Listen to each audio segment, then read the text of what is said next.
Hi, I'm Lita Leapin. And I'm Jim Gordon. Welcome to a new edition of Our City Tonight. Well, Lita, here we are at Street Level Wine Bar, part of the Hydra restaurant, a very groovy, I think you once called it bohemian place to hang out. Groovy. Wow, Jim. I think your age is showing. Oh, it is showing, as is our show, which is happening after you watch this.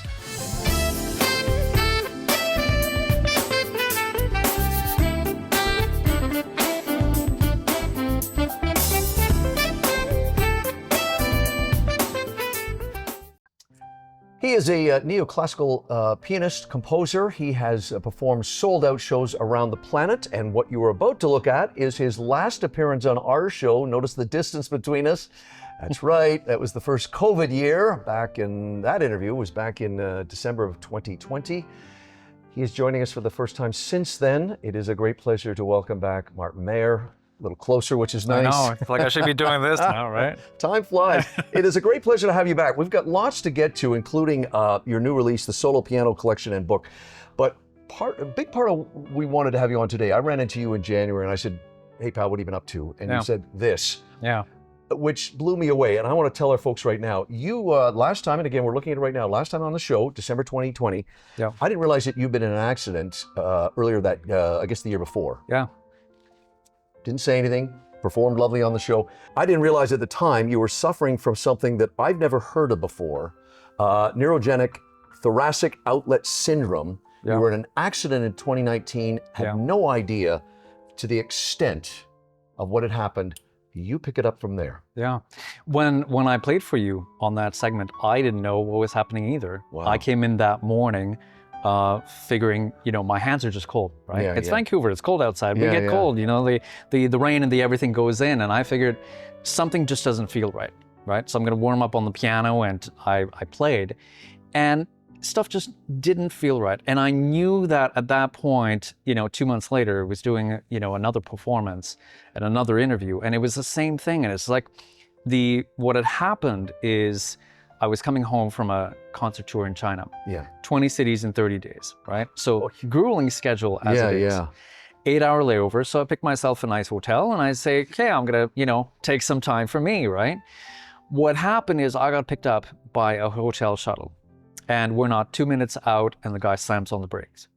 Human instinct is to brace yourself like this. Right. For a concert pianist, absolute nightmare. Yeah. This guy was dislocated to the point of 90 degrees, so it wasn't like this, it started looking like that. Yeah. This one was sprained and just shockwaves through the body, mass amounts of pain. All of a sudden, I'm thinking my career is over. You're done, yeah. Rushed to the ER, they're thinking, it's like, oh yeah, we're gonna just reset this. And you have to almost fight with them in a language that they don't understand, I don't understand theirs. You can't just put this back in. Right. It has to be x-rayed, you have to do whatever it is, warm compresses and all that sort of stuff, because this is my work. And I try to explain it, and it doesn't land. And then I pull out my phone and I show the tour poster, and they look at it, and all of a sudden somebody calls out and 7 people fill the room. They do what they can. You come home. Yeah. And again, you jump ahead to when we meet you and you're on the show. Yeah. And as you said, something's just not feeling right. Yeah, something isn't feeling right. My GP sent me to a hand specialist who said everything looks fine on the x-rays. They did the tests and the everything and the grip strength and all that. What nobody tells you is when you're on the type of medication that you need in order to get through this pain and to deal with the physio, it turns off all the signals in your brain that don't listen to the hands going, hey, this is too much, this is too much. And then when they wean you off the medication, that's when the alarm system just goes insane. Right. And I woke up at one point at 3 o'clock in the morning feeling like somebody had taken a sledgehammer to my hands. Wow. I went from being able to move a 750-pound grand piano on a stage to not being able to lift this cup. If I had lifted this up, it would have dropped and broken instantly. And I'm trying to gather as much as I can here. So basically it's 233 appointments with 21 specialists, ketamine infusion treatments. We're going to talk about that in a few minutes. Years of clinical depression. Yeah. And again, not that it doesn't matter to a person who isn't a classical pianist, but this is your career and your life, and you're dealing with the pain. Yeah. You finally realize at one point when you're in physio, that they get you to do one thing, and Yeah. I hope our camera can pick this up, but you Yeah. did one simple exercise that put the light bulb off on somebody's head. Yeah, so it wasn't even the exercise, it was the notion of when you're dealing with as much pain as I was in, and Jim, there wasn't anything for it. Yeah. It's the equivalent to like if you break your leg and they just keep saying, oh, just take Tylenol. It doesn't work. Yeah.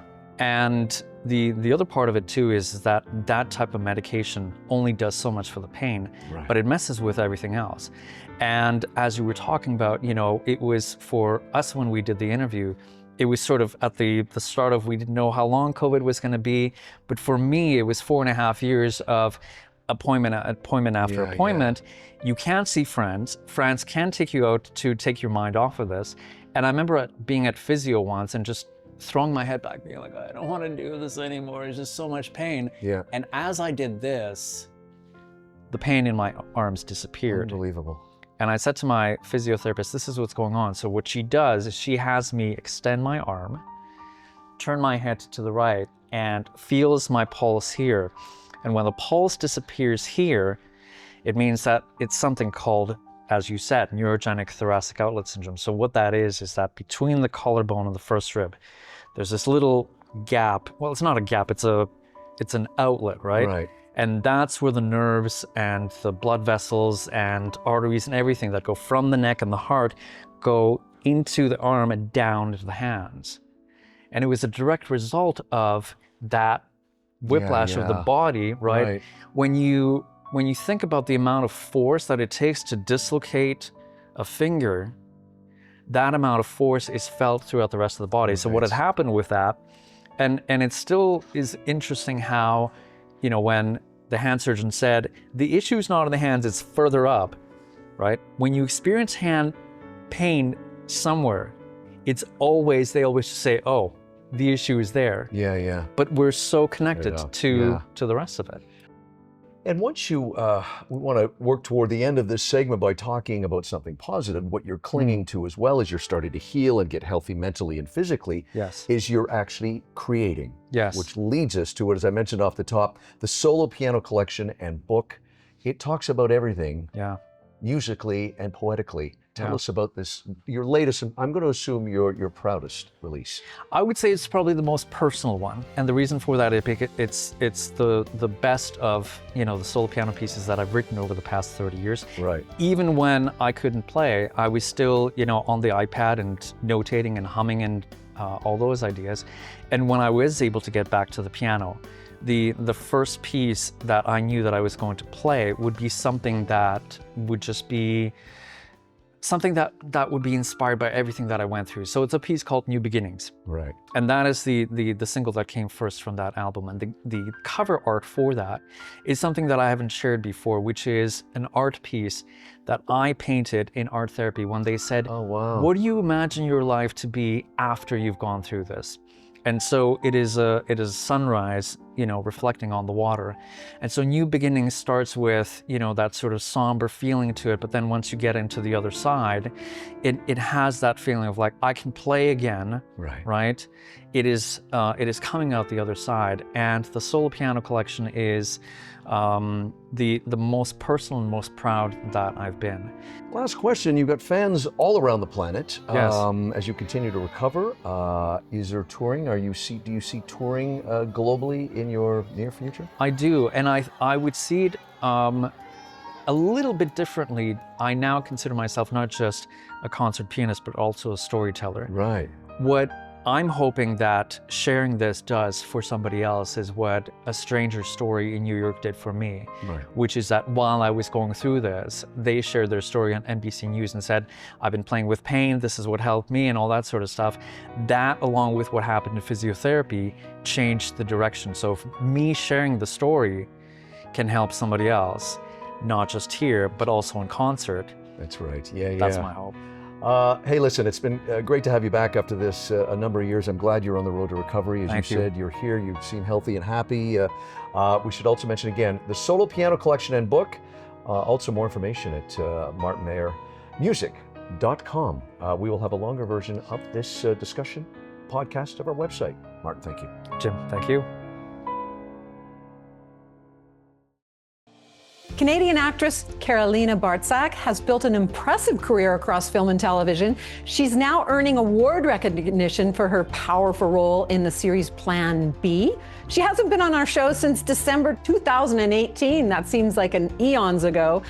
Welcome to our city tonight again. Thank you for having me. Our pleasure. You have very impressive career. Let's start with just talking about some of your favorite roles, and then we're going to jump right into Plan B, which is an amazing series. Thank you. Favorite roles. I would say one of my kind of bigger roles that kind of launched me forward a little bit was playing the wife of Michael Fassbender in one of the X-Men films. Yes. And it is one of my favorite roles because Michael Fassbender is one of my favorite actors. That's super impressive. I have to steal a little on-screen unscripted kiss, so who doesn't like that? No kidding, no kidding. That was Magda, right? Yes. Just absolutely gorgeous as always, and a really interesting storyline too. Well, but you've been in lots and lots and lots and lots. And you've balanced film and your TV series. Let's jump right into this. Well, no, I actually also want to mention Netflix Painkiller. So that was a really interesting role as well. Yeah, that is actually one of my favorite roles to date. I had a little bit more breadth than the role of Magda in X-Men. Painkiller was a 6-episode storyline, so I got to really dive into a subject that I had also pre-Painkiller had been quite fascinated with. I had really followed the Sackler story, so I didn't even, when I got the role, I had been auditioning so much that I didn't know what role I got. And because you're auditioning all the time and sometimes it can take months for people to get back to you.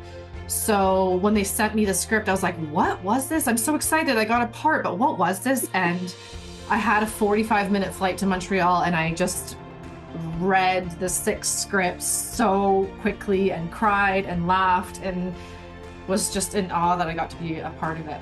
Oh, that's wonderful. Well, let's jump into Plan B, which is a really popular TV series now. You're playing an interesting character. You're dealing with unimaginable loss. Let's talk a little about your character in Plan B. Yeah, I play this really wonderful woman named Abigail Walker, who is this force to reckon with at the beginning of the series. We meet her at her height. She's got this amazing career, an amazing relationship with her ex-partner. She's got 2 great kids and a lover, and everything's going great. And very quickly, this is not a spoiler, very quickly in the show, her daughter takes her life. Yes. And it's a very dramatic, dark show. I always liken it to these like dark Danish dramas, and it has a strange twist, which I love Quebecois filmmakers that do this. She finds out she can travel back in time, and so it's a story about her going back in time in order to try and prevent this tragedy from happening, and all the things that she learns along the journey of how to take care of her family and also take care of herself. You've been recognized, we have to say this, with a Canadian Screen Award nomination for Plan B and your character of Abigail. Honestly, what does that acknowledgement mean at this stage in your career? You know what? People say like, I wasn't expecting it. I wasn't expecting it.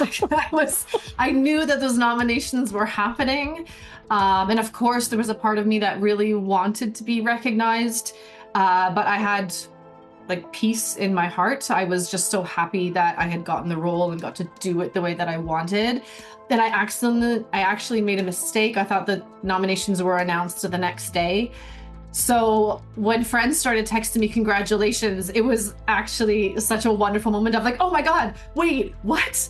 And I had to run to the internet to find out that I had been nominated, and I was just absolutely delighted. Oh, well, that's such a good story. Very, very humble, I know, and that's, you know what, that's lovable and likable. Now, you've gone from big Hollywood projects, like we talked about, the X-Men, to a little bit more down in depth, like what you're doing with Abigail's character. How do you choose roles? I mean, do you have limits of what you don't want to take? Everyone always wants to know, you know, in the actor's process. Okay, the truth is, we at my stage, I'm kind of this like journeyman actor. I am not Kate Blanchett. I don't get to read 20 scripts and decide. And the truth is, it's not as glamorous as people think. We're auditioning all the time. I was actually almost late for this interview because I was coming back from an audition. But we're auditioning all the time, and we don't, at my level, at my journeyman actor level, I'm not choosing. When I book a role, I'll decide, is this something that I really want to do? Is this something I want to pour my heart in? That's where the choice happens.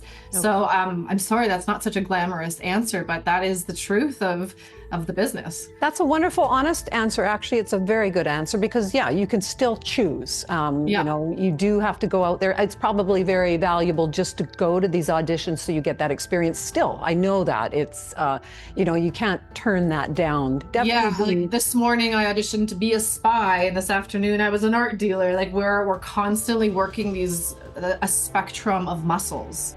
What would be a dream role for you as an actress? A dream role for me, here's like my nerd alert side. I'm obsessed with Marie Curie. We have a very similar background. We're both Polish, we're both French speakers, we're both scientists. I started out, my first career was, I studied biochemistry, and she was the first woman to win 2 Nobel Prizes. She's so cool. She was friends with Einstein. She would like tell him what to do. She sounds like she was absolutely fabulous. I would give anything to play her. That sounds like a wonderful, and again, we'll throw it out in the yes, for that. Okay, well, thank you again. Thank you for rushing and getting to the interview. We're thrilled to have you. Let's not wait that long next time. Sounds great. We're gunning for you for that award. And congratulations on all of your success. Thank you so much. Okay, take good care. This segment was sponsored by the Richmond Sentinel, providing news, entertainment, and human interest stories in print and online.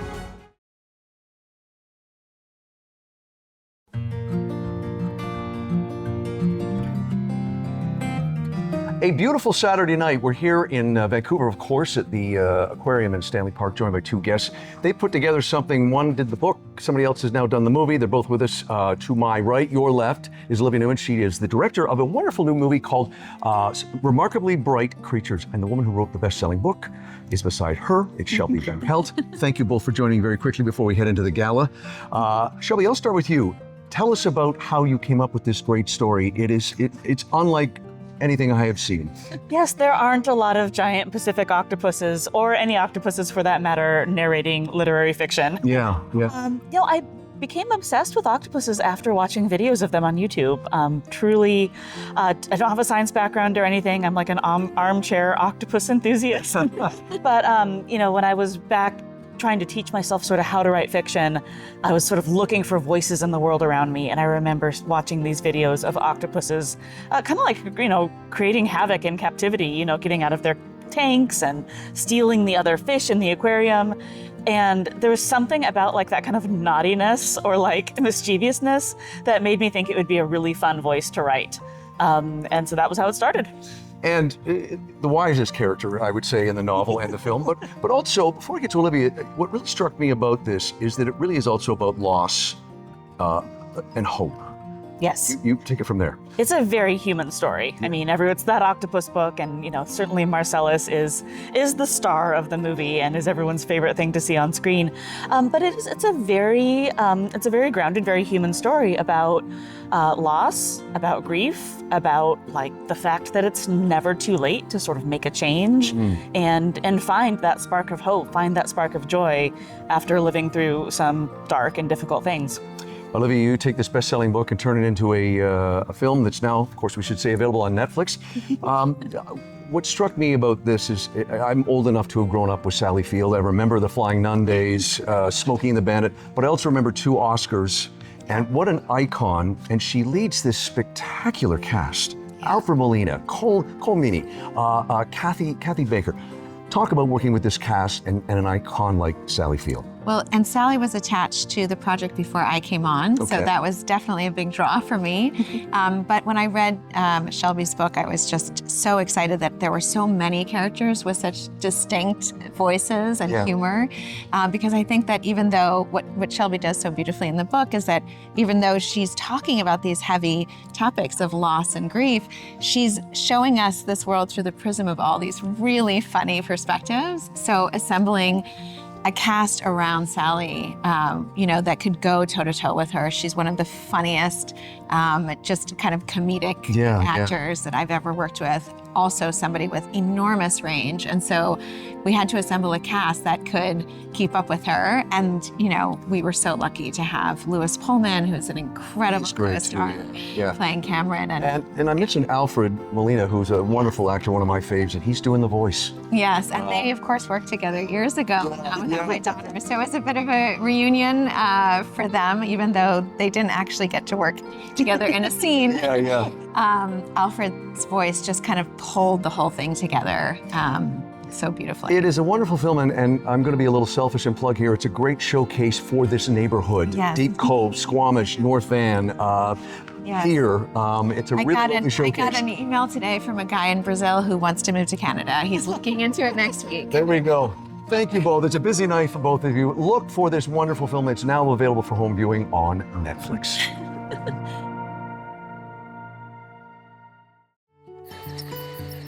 Some promotional considerations provided by Star Wild Domes. Luxury in nature, transforming outdoor spaces into extraordinary destinations. For more information, go to starwilddomes.com.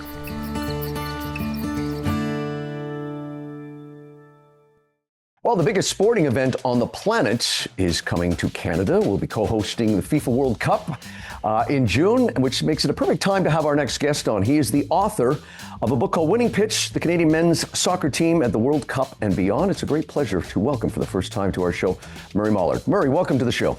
Hey, thanks for having me. Great pleasure and great book. I'm a big soccer fan, so I was really curious to dive into this book. And I've got to say, I thought, okay, this will probably be a great book of stories and memories and everything. But I really love the way that you have laid out the men's World Cup team and soccer in general in this country. And I want to go back, not so much to the beginning, but when I first became aware of the team was back in '86. They qualify for the World Cup. Tell me what happens next, because I don't know this, you will. Was there a thinking after '86 that this kind of soccer gravy train and world stage would just continue in '92 and beyond? Yeah, that's a great question. I was a young man, and I had played with some of the members of the '86 team, so I was thrilled to see them make it to Mexico. I remember working at Expo 86 and thinking, I'm not going to go to the World Cup because we're going to make the next one or we'll qualify soon after, right? And 36 years later, it took us until Qatar in 2022. So I missed that boat as well. And I look back and I regret not having gone down to Mexico. Yeah, and I'm curious too. I mean, it's great that we're getting stars that are known internationally. Of course, most people know who Alphonso Davies is. At what point do things start to improve? Do we go back maybe 15 years? Was it a matter of just putting more money into the youth programs, getting more people familiar with the game itself? Well, we're talking about the men's game here because the women's team have led and been successful for 2 decades. But on the men's side, I'll tell you the seminal moment was in November 2019 when Canada played the United States in a Nations League match in Toronto. We finally beat the Americans after about 17 tries and over 20 some years. And and John Herdman, the national team coach then, had just taken over the program. And so credit to John for really leading us out of the darkness, leading us out of the wilderness to bigger success. And then he took the team to qualify for Qatar. And so, we've had a couple of slips since then, but generally speaking, the team has been an up and up. And now with Jesse Marsh, he's propelling the team to new heights. Yeah, I agree. I think we've got very lucky. I mean, I'm a big England fan too, and that's one thing that England always seems to get blessed with is they get in these winnable groups. I've often thought, if you take, say, hockey, and that's the big game in this country, obviously, but when I watch international hockey, I'm seeing emerging countries getting better at this sport. It's not an automatic win now for Canada in the Olympics or in the World Cup matches of hockey. Do you see the same almost reversing in terms of soccer, or the rest of the world calls it football, obviously? Like you're seeing countries like Canada emerging as a country to contend with in the game of soccer. Absolutely, and that's what my book is about. Is like we on the men's side, we are an emerging nation. We've risen to the top 20 nation in the world. I think we're ranked 29th right now, maybe 30th, and the question is, how do we sustain that? How do we elevate it? So in football and soccer in Canada, the reverse of hockey occurs. Our best players go to Europe to play at the top clubs, just like the best hockey players come to North America to play hockey. Right. That's where the best competition is. That's where you get better by playing. And so we'll see our professional players, our top professional players go to Europe. But the fact is we have to create an infrastructure within Canada that would lead to and help develop those players to be able to take that next step. So that's why the Canadian Premier League is so important. That's why the MLS teams are so important. And we need success. We need more Canadian Premier League teams. Edmonton, Winnipeg, Quebec City, big cities don't have a soccer team, a professional soccer team. That's what kids need in their home cities. The Northern Super League for women now exists, so that's really important for the women's side. But we need more of that. We need better stadia. We need more stadium for soccer-specific stadiums. Hey, this is great. Murray, it's been such a pleasure talking to you. I really hope we see our team do well in the upcoming World Cup. Folks, a great book. If you are a soccer fan, football fan, this is a book you want to read. I'm holding it up right now. It's Murray Mollard. He is the author of Winning Pitch, the Canadian men's soccer team at the World Cup and beyond. Murray, thank you very much for your time. Thank you for having me.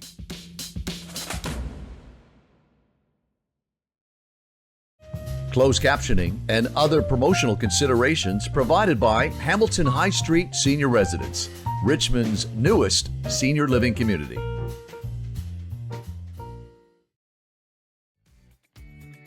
Well, that is the end of the show. What was it, Jim? You called it a groovy show this time. Yes, groovy. And to our viewers, I'll keep this metaphor going. Hey, make sure you keep on trucking over to our website and our YouTube channels.